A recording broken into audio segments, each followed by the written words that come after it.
Great. Hi, everyone. Can everyone hear me? And Yep. Yeah, that's fine. Good.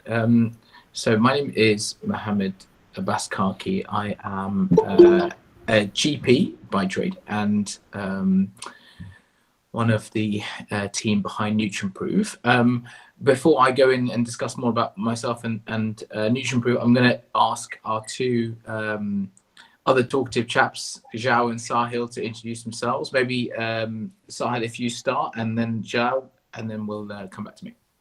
Sure. Hi, everyone. I'm Sahil. I actually met Mo at an NHS hackathon focused on obesity, and that's how Nutrimprove started.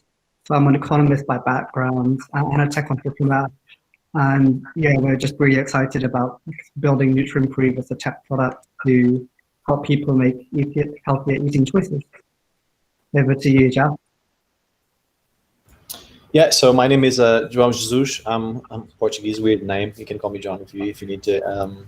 So I'm a software engineer with a bit of a passion for nutrition and everything health related. I'm also in my third year of a nutrition degree. I think there is quite a few people from CNM in here. Hi, guys. So yeah, that's me.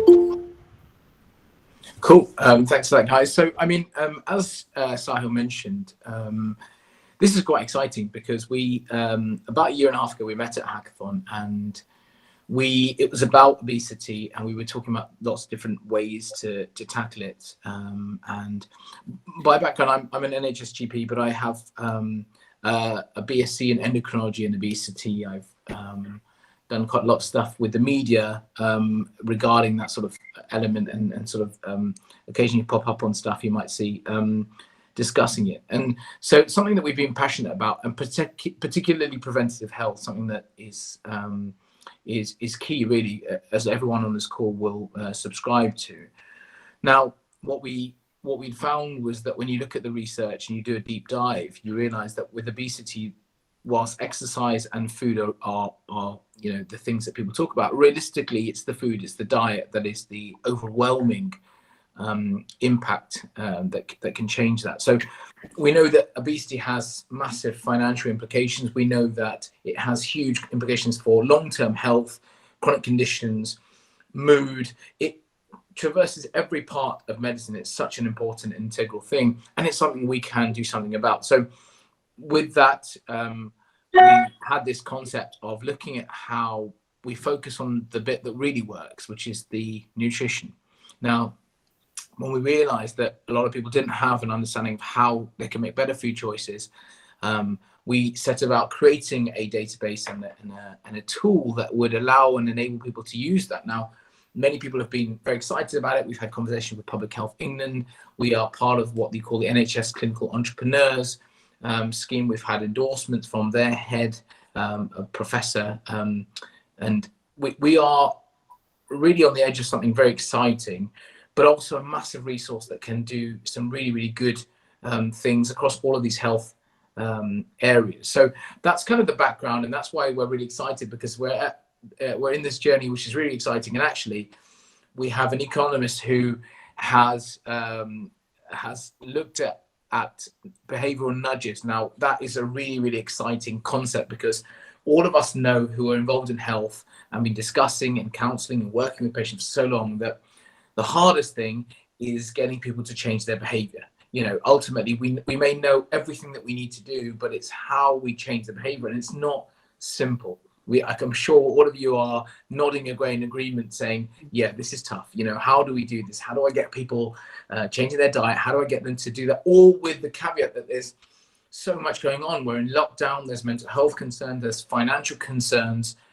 There's so many things and variables at the moment, especially. So with that in mind, with all that background, with all that support, we've managed to create this thing called Nutrimprove, which Zhao will go into much later and discuss. But the really exciting bit is now, which is how do we do that? And for that, I'm going to hand over to Sahil to take us through it. He's got a 15 to 20 minute presentation, and it's going to be really exciting. But you can all see the hands up button. There's a text bar, a comment bar if you want to write anything. So if people have got questions, comments, they want to share their experience, want to put their hand up and share something that's happened with them, that worked, that they saw, or if they have any questions, feel free to do that. And then we'll have Zhao later on introducing things. Great. Over to you, Sahil. Thank you, Mo, and thank you everyone for attending and sparing an hour of your Wednesday evening or Wednesday afternoon, depending on where you are in the world. And I just wanted to start and say that food and decisions around food are really complex, and I'm actually part of the upcoming UN Food System Summit next year. And the consumer food journey is made of so many different touch points. And I think it's really important that we look for it, we look at it end to end and really understand how they make these dietary decisions. And I'm sure, as many of you know, that the pandemic and the associated lockdowns have really changed in recent months how people actually make these decisions. And really starting off with a trigger, there are two major types of triggers that I'd like to start with. There are internal triggers. So there are triggers inside ourselves when we feel hungry or when we have sort of chemical changes in our brain. And then we have the external triggers. So if you walk past a bakery and you can smell the smell of fresh bread. And so these triggers, both externally and internally, really drive when it is that we want to eat food. And within that decision frame, we haven't got it on here, but one of the things that we've really come across everywhere is the triangle when people make decisions, where you have price at one point, you have convenience at the second, and you have awareness at the third, with taste and emotions also playing really key roles. And what I really like about this diagram is the way that cravings are mentioned standalone, because cravings, as is mentioned here, are really major when it comes to choice. And often when we know what's good for us and we know what maybe even cheap for us, our cravings can really overwhelm that and play a really large part in deciding what we eat. And sort of the two big things that we'll look at really is sort of what to eat and the sort of where can we get it, and actually how this has changed during COVID. And as this has become, I guess, an art initially and has changed more towards the science, I think what we really need to do generally more societally is sort of better understanding these motivations, these studies, these triggers, trade-offs.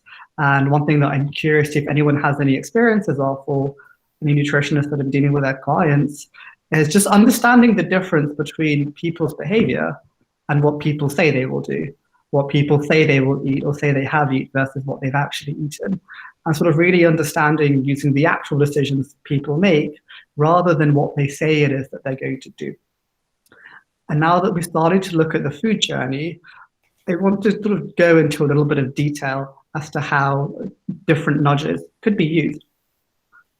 And I sort of really want to focus on sort of 7 different areas of nudges here, with our first two nudges being labeling nudges. So for those of you that are in the UK, sort of descriptive nutritional labeling has become really commonplace in supermarkets around the country and in many other countries around the world. And it's even been supplanted with what's called evaluative labeling, which is sort of, as we've seen, the traffic lights and the wheels, with red being bad, yellow being okay, and green being great, with the descriptive labeling being more quantitative, so how many grams of fat, grams of sugar per 100 grams per portion. And these labels really help build awareness at the consumer level, sort of how good or less healthy is something for me. And they do have a certain effect on whether people do actually choose a food or not. So it's good to see that there's at least one piece of government policy on this which has really had an effect. And the other nudge, which is cognitive in nature, is visibility. So when we're walking through supermarkets or when we're walking through a cafe, it's what our eyes are immediately drawn to. So it's what do we see as we're walking across the eye level. And if you have the healthy food there and the unhealthy food tucked away a little bit more, that really actually does help in terms of what people end up choosing to eat. And so then those are the cognitive nudges that really focus on the brain, with the next group something called affective nudges. And that sort of really looks at feelings, because food for so many people, as I'm sure you know, is very emotional. And the first is really looking at something called healthy eating calls. And traditionally healthy eating calls have been mainly more so in sort of a canteen or in a restaurant or in a cafe, and it's people actually asking if you would like a healthier option or if you want more fruit and veg, and providing feedback in that realm. But one of the things that's really exciting that we're seeing with digital technology And we're seeing with more purchases being made online, whether it's someone doing their online shopping through Ocado, whether it's someone ordering takeaway through something like Deliveroo, is you're able to have these nudges, you're able to have these chatbots, and you're able to get people and ask them, would they want this healthier thing instead, or ask them, are they sure that this option is healthy? And this is a really powerful nudge in actually getting people to reconsider their options. With the next one being the pleasure appeals, which is basically how appealing the food is. So if healthy food, if you have sort of that red, shiny, beautiful apple versus an old brown mold one, it's about healthy food looking more appealing and more tasty than unhealthy food. And it's not actually just the visual appeal of the food, but also the packaging as well, which plays a really big role. And even the way the products are described. And you see this in supermarkets all the time, right? Like if you look at the Tesco Essentials range versus the Tesco Finest range, or even the Sainsbury's Taste the Difference range, the language that's used, the descriptive words, really make something much more appealing and are often why people actually pay these price premiums. And the final two, which are really exciting, are what I call behavioural nudges, rather than cognitive and affective, which is looking at what's called convenience enhancements and size enhancements. So convenience is just making it really easy to choose the healthy option. So if I'm shopping online, the first things that I see on my screen are the healthy options. If I'm searching in a particular ready meal, the first things I see are what's healthy. The same goes if I'm shopping on something like Just Eat, but then also inside supermarkets as well, and inside cafes where, again, right in front of me by the entrance, by the checkouts, the healthy food is there, and the unhealthy food is slightly further tucked away, so it's just more inconvenient to go and find it. And the final is size enhancements, as portion sizes and how much people should eat are still something that people don't necessarily get. And often how much someone eats is dependent upon sort of what is the actual plate of food that's given to them, or on the portion that they buy, what does it say one portion is? And sort of nudging people by saying that the portion size they should eat should be 40 grams versus 50 grams makes a big difference. And the same when it goes to healthier food, having sort of more fruit versus less fruit. I just wanted to pause here and just ask if anyone had any questions about nudges. I'm just going to just drop into the chat 1 second. Not for now. If anyone has any questions about the nudges, just type them in, and when I get to the next slides, I will look at them then. And where and when can these nudges happen?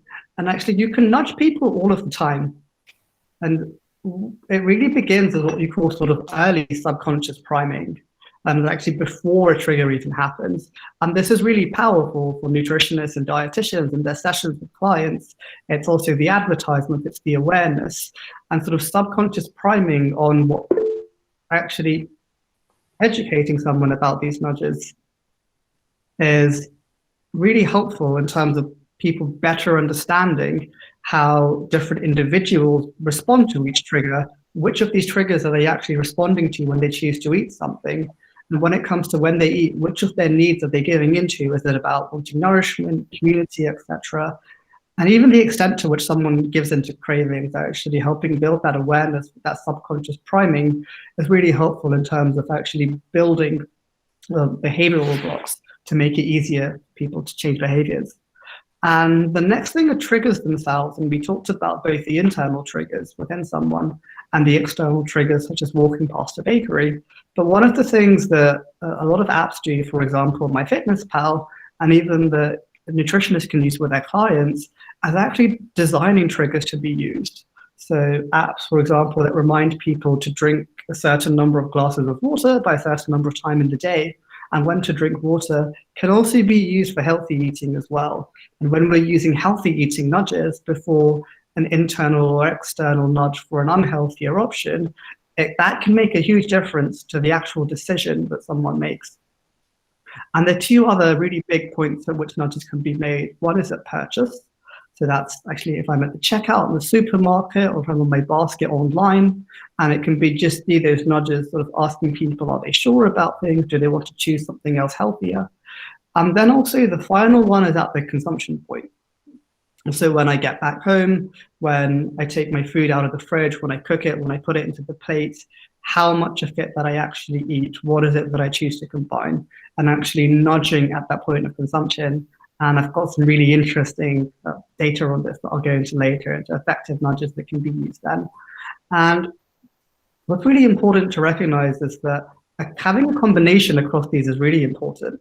As useful as they are on their own, they're really powerful when used together, because habits, when they're formed, are sort of step-by-step in building blocks.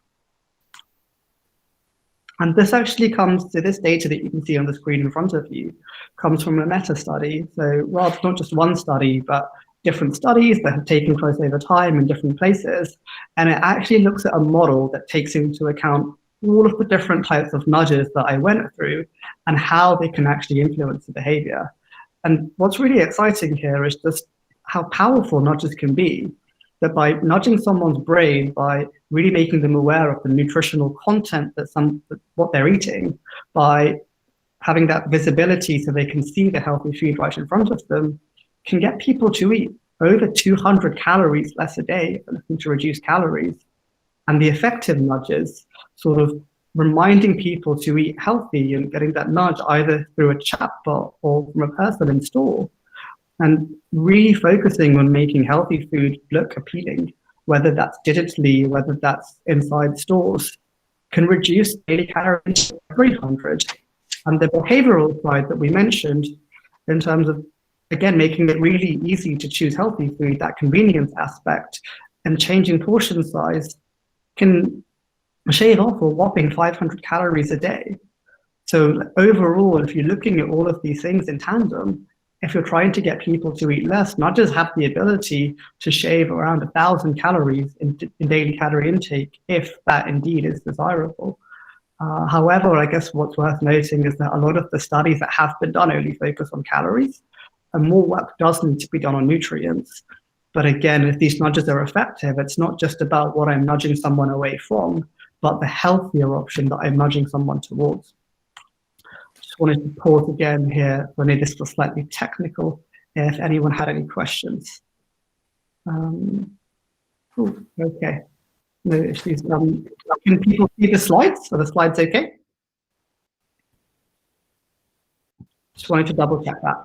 Yeah, anyone not able to see the slides, just post a comment, please, and let us know. And it'd be interesting to know how many of these kind of nudges are ones that people are using in their own practices and in their own work as clinicians, because I think it's quite, I look at these and I think many of these are things that are quite easy and quick wins, aren't they, in many ways. But yeah, if you can't see any slides, do feel free to comment. Or if anyone actually has any other nudges that they use with their clients that they think other people could find really valuable. Continue, because I think this is the interesting part. I think it's all about understanding what are the implications of these. So once you know about all of these different nudges, so what? Like, how can you actually use them? And the first thing is, that's just a really interesting comment by Layla I wanted to highlight on this, sort of using videos of healthy eating and the impact of eating healthy versus unhealthy food. And one of the really interesting parallels that can be drawn is with the smoking industry. And as people, smoking levels are a lot lower now than they used to be, but there were a really effective set of campaigns that were run, public health campaigns, that actually showed what someone's lungs actually look like once there was a chain smoker, and the fact that smoking kills. So I think that's a really interesting comment by Layla in terms of people often don't understand the impact of eating unhealthy food.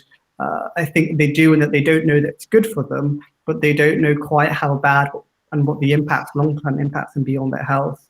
And I think videos that are really visceral and tap into someone's emotions can be really powerful in changing these behaviors. So thank you so much for sharing that later.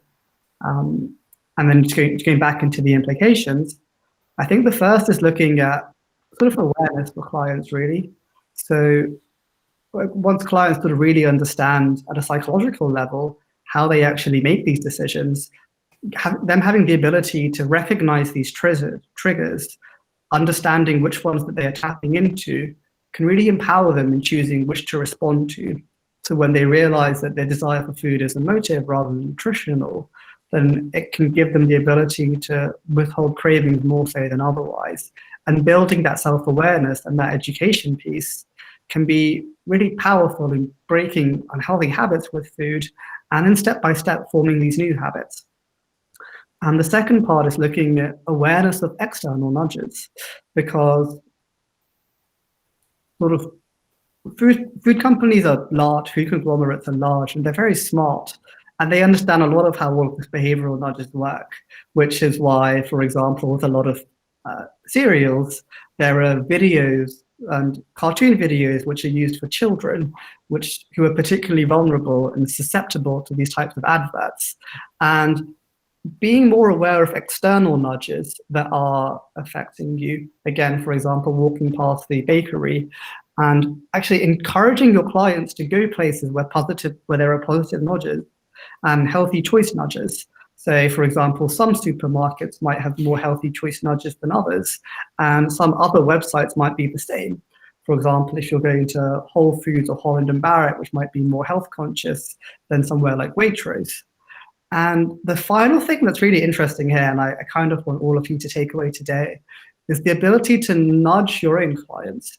Because when you're nudging someone, it's getting someone to change their behavior without them really feeling as if they're making a change, the same way that when countries change organ donors from being an opt-in system to an opt-out system, most of the time people don't really care, but they make the easy decision. And nudging your own clients can be done in so many ways. So if we go back to the size, which was the biggest effect, really simple things you can do, like encouraging them to get smaller plates where they're used to eating one plate full of food, can get them to eat slightly smaller meal sizes, which they may not really recognize, and getting them to eat on blue plates rather than red plates typically gets people to eat smaller amounts, because blue isn't a typical color that people associate with food. I'm just going to jump over to one of the questions in terms of the videos and crossing over to cognitive dissonance.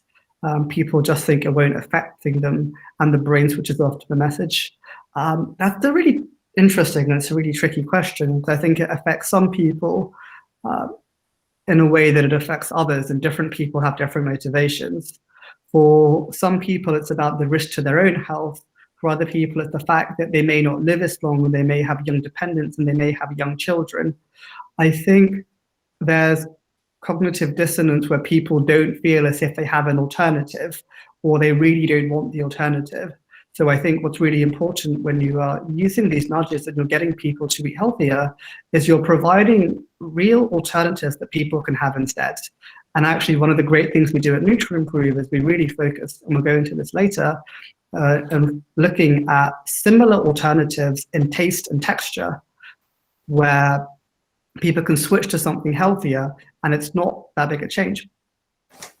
Going back into nudges that you can use, there are sort of 2 or 3 others that I really want to look at, and one is we're focusing on meal plans. So rather than just having blunt, plain meal plans, by providing meal plans with really appealing and descriptive language, with effective labeling, with all of the stars and the green smiley faces, and actually creating healthy eating triggers and disseminating them to your clients, that can be really powerful in terms of a lot of these different small steps to make it easier for people to make these healthier eating choices without really realizing they're doing so. And the final thing, and I'll try not to look too long on this, is how COVID affects us, because I'm sure you're all sort of fed up with hearing about COVID. But there are sort of 5 really big impacts here, and you can really take advantage of and are worth noting. So one is that people have become less impulsive. Like, they're not going to the supermarket as much every day or every 2 days. They're going less frequently, they're doing more longer term planning, and they're less trigger-led. So now's a really good time to reinforce those habits and influencing clients in being more proactive in their planning rather than reactive. And when they're doing so, they can think about their long-term health rather than thinking about their immediate craving. But what's really important to note during this is that as people's incomes have dropped, as people being on furlough and the general economic recession, price is taking a more dominant effect in terms of what people choose to eat. And ensuring that when we're encouraging people to switch to healthier alternatives, that they are affordable, that we are looking at fruit and we're looking at vegetables that are easy to get, we're looking at core grains, we're looking at those types of foods. They're often cheaper than buying meat, rather than, for example, vegan alternatives or meat replacements that can cost more. And the uncertainty and stress driven by the pandemic has really led to much more emotional eating for a lot of people. And a big part of shifting towards healthier food isn't just that it's better for your health, but it can really lift your mood. And getting people more aware of this can really help when it comes to getting them to take that change. And the final thing that I really want to touch upon is sort of how we eat. We've moved from communal eating, from people eating out in large groups at restaurants or with their wider families, to either eating on their own or in their social bubbles. And going back to what we had at the beginning, socializing and family time, as two of our really big triggers, these are a lot less prominent. And we're seeing a shift away from eating out to having food delivered. And that may well continue. So as these triggers become less prominent, other triggers, whether it's emotive, whether it's functional, become more prominent and actually drive that decision. So it's really important as to how when these external triggers change, we notice how much larger or how much lesser our own internal triggers are.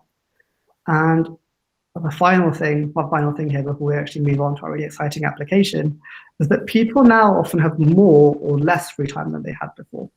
So if you're an NHS key worker and you have children at home, you probably have less time than you had before the pandemic, versus if you're childless and you're on furlough, you probably have more time. So understanding what can be done at either end of the spectrum is really important when it comes to actually making recommendations depending upon how long someone has. And I noticed a really good question actually, because it's something that I was going to mention, but actually forgot to mention this. And we talked about convenience enhancements, right? If something is easy to do, then they will eat it. So food prep or meal prep is really powerful, because if I'm prepping all of my food, if I'm doing all of my chopping in bulk, then going from there to final meal becomes a lot quicker and it's a lot more convenient. And I think in terms of defining and practicing timing to prepare food, I think what it really comes down to is it's combining nudges with common behaviors. And this is where nudges tend to work really well in general. So if there's something I do every day, like when I wake up, if I wake up when I meditate, or I wake up and I take a shower, having something that I do just after that and actually integrating a new habit into an existing one is a lot more powerful than just a standalone habit. But I think the points that are being made here in terms of basic food preparation and cooking knowledge and takeaways are really important. And what is really fantastic now is just what's available in terms of video, and that people can go on YouTube and they can find any recipe and any type of video that's there for any cuisine, and they can go through this on things like Tasty and see how it works in 15 seconds or slightly longer. Final question, and I do kind of want to move on to Jal, because he's got a lot to say. But no, sort of looking at use of a meal plan calendar and group preparations are a really interesting concept. And I think actually the use of community and forming community and having I guess as a common phrase, sort of an accountability buddy. Like if I'm less likely to go jogging on my own when it's cold and it's raining, but if I go with my friend every 2 days or whatever, because the fact that I told him I will be there at this time, I'm a lot more likely to do it. So I think having group preparations and actually having sort of a shared meal plan calendar can be really powerful when it comes to actually making sure people adopt these behaviors. And I think the idea of groups and community, because food has been communal throughout the world for generations and generations, I think this is something that could be really profound in actually helping to initiate those behaviors. Thank you so much. Yeah, I mean, I'd just also add that those points are really, really, really powerful in the sense of there's a lot of research out there, evidence-based research, that demonstrates that diarising and preparation, as well as group support, has really wide-reaching implications, and demonstrates a lot of positive change with regard to diet, nutrition, exercise, wellness generally within the wellbeing sector. So I definitely would take those and see if that's something that you can integrate in your practices, if that's something you are able to bring together. The evidence is great, and even for something like mental health, we may know traditionally that lots of men, for example, are not involved in mental health. They don't respond well to it. But actually, when we're able to bring in group therapy, it's a lot of evidence to show that's a really powerful tool. So if you are able to bring group preparations and work, that's really great. Over to you now, Jal. Thank you very much. Really nice presentation. Really interesting subject. Yeah, it's a shame we don't have that much time. We could just go on forever, isn't it? So, so I'm just gonna try to present my screen. So basically, what I'm going to show is like Sahil and Mo explained in the beginning in terms of the Nutrimprove concept, or our kind of the project we're trying to come up with. Is basically the central point is having an application where nutritionists can use to recommend better foods. So we're talking about the nudges that talk about how we can improve your clients' health based on nutrition, based on their behaviors, on their psychology, in terms of like everything that we can do to make them a healthier human being. So we kind of had this idea, which is a platform to get food recommendations. So with that, we can recommend healthier options to our clients. So I'm just going to share my screen, which should do there. And let me see if I can find it. There. Can you see my screen? I think we're going. Yeah. So basically, so I'm just going to show you the application. So this is a web application. You can access it via nutrimprove.com. It's currently a free application. It's a beta version, so it's not paid. We still haven't decided what we're going to do in the future. So maybe some subscription service or something like that. But currently, it's a free application. I will probably, well, not probably. I will contact you, like everyone that attended this webinar. We're going to send you the certificate as well of attendance, and together with that, I can provide you a login if you are interested in just checking out the project. If you want to participate and help us, just trying to provide these recommendations to your clients. One of the objectives of the application is if we have kind of a bunch of nutritionists and dietitians using this application and kind of recommending foods and inserting recommendations, then everyone will benefit from that, because we're going to be accessing all those recommendations that everyone is inputting into the system. So this is a very basic application. So the main central point is actually the recommendations, which I can just show. This is it's currently is like almost in a clear state. We do have a few recommendations. The last ones that were inserted are still here. So basically the main point of the recommendation that we can come to the platform, we can search for example, eggs, chicken, and then we can just this one is actually a good one, but for example, breakfast, and then we could filter out and get, these are just some examples of what we could recommend besides, for example, breakfast cereal, multigrain hoops. In this case, we just have an example, which is like duck eggs as an example, or chicken eggs as an example. The application is structured in a way that you can actually click on the recommendations. We can see a side-by-side comparison of all the nutrients on that food. For example, the micronutrients like the minerals and some vitamins and fatty acids. So we do have those things in here that we can check.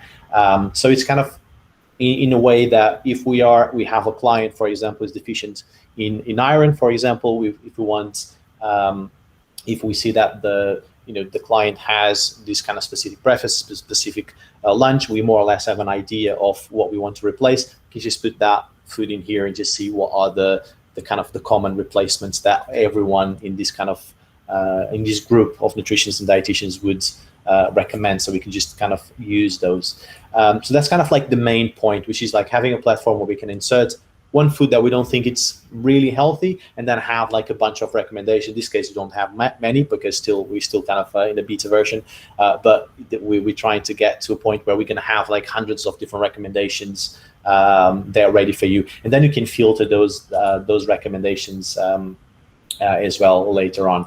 So basically, for us to add the recommendation, it's pretty easy. For example, if I want to replace, for example, potato chips, and instead of the potato chips, I want some. I'm just gonna do something very sweet potato, maybe. Yeah, I'm just gonna choose something. I'm gonna make a pick.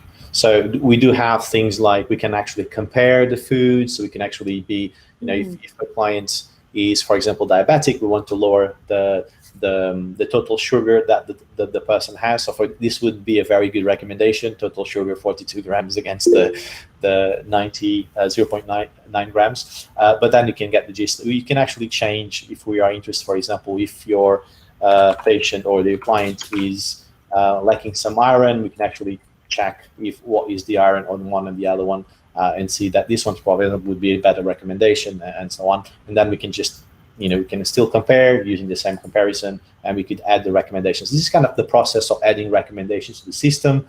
We can also bulk add. So if we have a bunch of foods that we want to replace in this kind of in terms of recommendations, we could just kind of put all of them in here, and then just add the recommendations on this other field. So in this case, it would be it's an end-to-end kind of recommendation system. So in this case, you would actually insert 6 recommendations. So these 3 to these 2 in here. So we could just add recommendations, and that's it. I'm not going to add because these are a bit rubbish. So it's kind of a platform for us to kind of, if we have more people joining the projects. So if you are interested in joining the project, let us know. We will contact you, and then if you are interested, then we can have a chat. We already have a few people interested and contributing to the platform, so you can join us and do the same thing. And of course, in this application, when you are recommending foods, we need to know that those recommendations are good enough. So for that, we have a review system. So when we come to review system, you are able to check the recommendations added by other nutritionists and your colleagues to the platform. So you could, depending on the if someone makes a mistake or if someone has a different viewpoint, that's fine, because recommendations will be, just because a client is vegan or a carnivore, you're not going to submit the same recommendations, but those recommendations are good recommendations to be in the system, and it's you as a nutritionist or dietitian that will have to filter those out, because this is not to replace the dietitian's job. It's you still have a role to play in there, so you still have to know what you're doing, what you're recommending. This is just to make your life a bit easier as well. So in this case, you would be able to review, and so each time you review that recommendation is going to go up in the list of the the top recommendations. So those will be more visible as well. Then you get some points. We're still not sure what we're going to do with the points. Maybe have some game system, or because you can actually get the points by each recommendation that you add in here. And then we have this is the kind of the central point of the software. But then you do have things like, for example, we're talking about iron. If you have someone with a bit of anemia, you have a bit of a problem with iron, then we can recommend foods. But if we want to search, usually what we do is you go to Google and try to search for a food that's high in iron, for example. In here, we can select iron. We select, and actually shows you from this is using a co-feed, not COVID. It's the co-feed. I'm not sure if you can see my screen, probably not. But it's the composition of foods integrated dataset, which is co-feed from Gov UK website. I can put the link there. I can just put in the chat if you guys want to check out. This is the database that we are using, so I'm just going to put it in there. So that's the database that we're using. We converted the spreadsheet that they allow us to download, so you can download yourself. It's quite a big spreadsheet. It's quite a lot of information, lots of data. So we've converted that into a database, and we are actually using that throughout the website. So in here, for example, iron, we can see a few examples here. For example, thyme, cardamom. Of course, you're not going to eat 100 grams of thyme, but it does give you a good perception of what foods are high in iron. And the same thing with all the other nutrients that we have available on the website. So if you want to see what foods are high in thiamine, for example, you can just do the same thing. You select, and you see that you have a few options in here. And then you can go, if you have, for example, if you are interested in this, having this saved, you can actually create a list. So click here. We have, for example, the 25 top foods to add for top foods with thiamine. We can add the list, and then it saves that list, and then you can actually consult in the lists view. If you come here, it should show you a bunch of lists. I already made a few as an example, and then you come here and you have those there. Later on, we're going to add a print button, so you can actually print the list, for example, to your client to take home. So you're in your office, the client comes to see you, say, okay, I need some foods high in iron or omega-3s. You can just come to the nutrient, and you search for omega-3s, for example, and then you just can save the list or print it out for the person to take home, as an example. And then you can, normal things like just seeing the normal nutrients of a food. Same thing. You just type the food, and it tells you kind of the breakdown of the most common micro nutrients in there. So you do have a few things in here. You can also add, for example, you can add like a recipe, or like if you have a patient who is diabetic, for example, and if you want like options with breakfast, you can, for example, actually I already have this option here, so you can actually set a title, and then you can save this list, and then it will also add the list to your lists in this case. In this case, you can basically just select the foods you want. Again, same card, you check the options, you put the amount. You could have recipes, you could have lists of normal foods, but yeah, you could work with recipes as well if you want, like you have to do like these really nice low carb muffins, or if you want to have this kind of low fat stew, then you could just add in here. And then later on, still not available here, we can print those cards or those recipes to your client. Still not there. So there is like a big potential. We're still working out, what we're gonna do, like in terms of new additions, new features that we can add in the future. That's also like if you want to provide some feedback, like, oh, it would be nice to have this, or it would be nice to have that. Yeah, we're kind of accepting lots of feedback, and we have some really nice feedback from other people, really valuable, and we will take into account that and just kind of try to to go through all those recommendations and that advice for us to kind of insert some new things and new ideas into the application. One of the things that people actually come to us and tell us that would be nice to have is a client area. So if the client comes to you, and then you have this consultation, then you could add, for example, those lists. You could have like you could link a specific list with the client, and the client can go home, could log into the website, and they could see, for example, what you've recommended and the advice that you gave, any lists or foods, and the client could also check, the nutrients. Because I think it's very nice for people to be aware and to have some education in terms of what is the food, what kind of nutrients they require.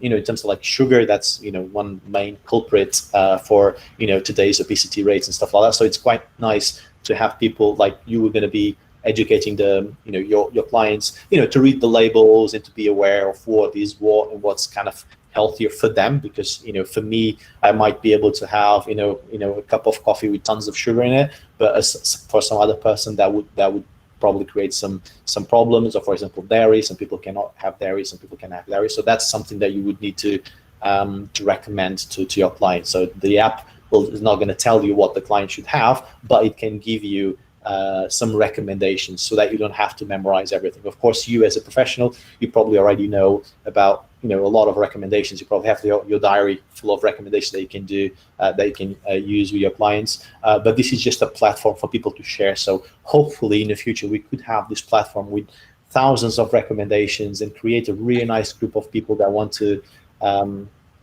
help other people, and just kind of have this massive amount of recommendations that we can just come here, click another button, print out some recommendations, and provide that to a client, and there you go. You don't have to spend like half an hour just trying to dig in Google and check your diary for recommendations. You can just do that in a click of a button. Hopefully in the future we'll be able to get to that point.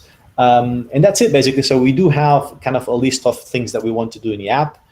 Two things that we usually ask people is, if you want to participate in this project, just contact us. We will send an email with some kind of description of what you can do, and also with the login and the password if you want to. I'm probably going to send you the test. We do have a test server, so I can just send you a login to that one. You can just play around, insert recommendations, see if it might be helpful for you. If it's helpful for you, then you might be able to contribute.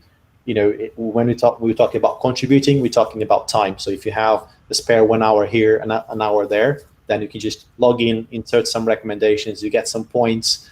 And one thing that we are aiming to do is to provide some benefits to the people that actually contribute to us. So one of the things is we're going to have a page which is going to list all the contributions. You're going to have your name on that list. And also, if we are in the future, if we get this software available, for example, as a subscription service to people, and then you can have like add clients and so on, then we would provide like a year for free or more, depending on your contribution.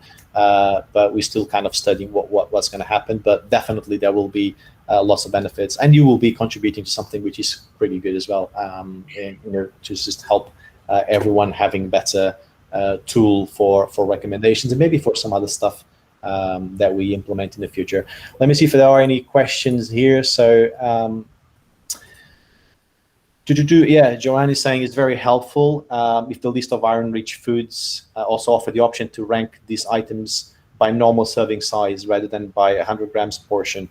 Yeah, that's a very good example of something that we can add in the future. Like I said, you don't have like 100 grams of thyme, for example. That doesn't make much sense. So that's actually something that we already have on the list. So someone already recommended that. So that's a pretty good one. Emma, hi Emma, how's it going? I think more recipes would be useful. If you suggest an alternative food to a client, they are not always sure what to make with it or how to incorporate it into that diet. Yeah, that's pretty good as well. Something that we could, someone already recommended as well. You click on a food, and then it gives you kind of some recipes that were made with that food into it. So depending on the area. So we could actually have a list for people that are vegan or vegetarian, diabetic, or if they have some kind of allergies or some kind of problems. Yeah, that's another option that we can have. We can have an area just with recipes. We can have an area for specific conditions, for example. Yeah, definitely we could. It's something we could add in the future as well. So Charlotte, hi Charlotte. So sorry if I missed it, but do profits go NHS once everybody is paid? I don't understand the question. You can unmute yourself if you want and ask the question, and probably Mo can answer you. He's the NHS person.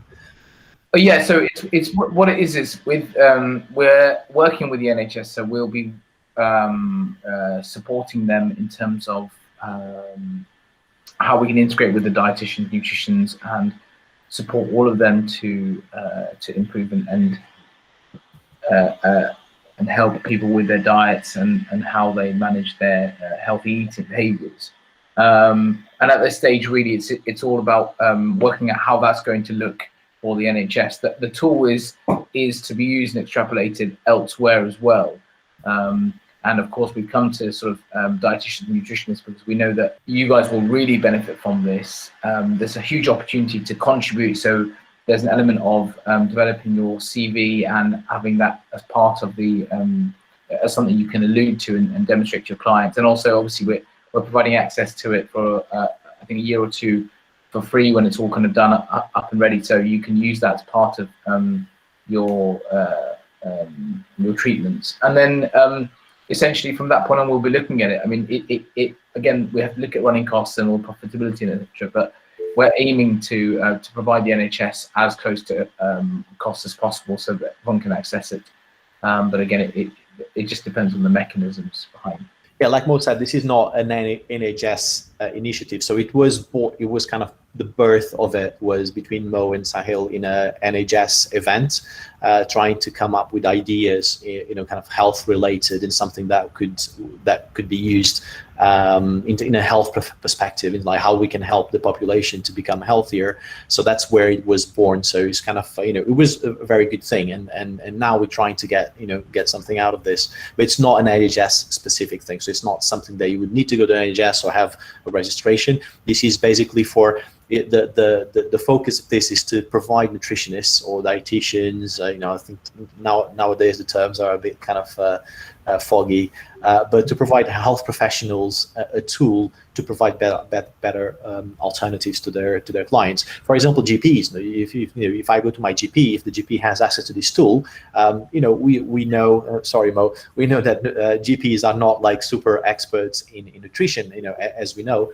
So having a tool like this would provide them, another layer of knowledge. That they can kind of come to the tool. Okay, you have this symptom, you like it, you kind of like a bit of iron. So there are actually these foods that you can actually that the GP could actually recommend. Of course, the GP will probably recommend for you to go to your nutritionist as well. But it really depends on if you need a tool to provide you recommendations. That's what we're trying to achieve here.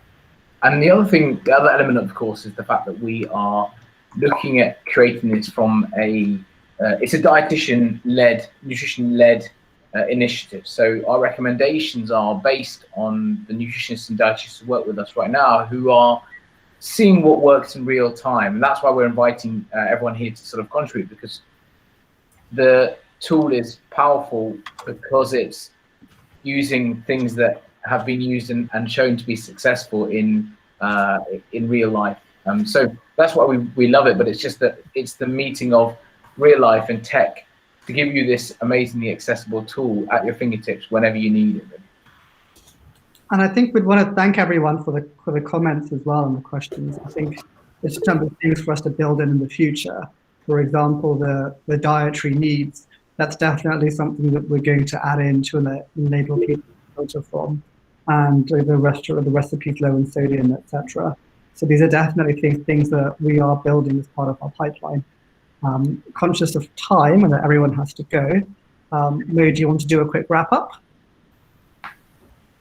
Yes. So, first of all, I just want to thank everybody for their time, and I think there's some really lovely things we learned about different nudges. We will endeavour to get certificates of attendance. We'll aim to be getting you some form of the slides, maybe a précis of the slides, depending on what we need to look at and make it a little bit intelligible.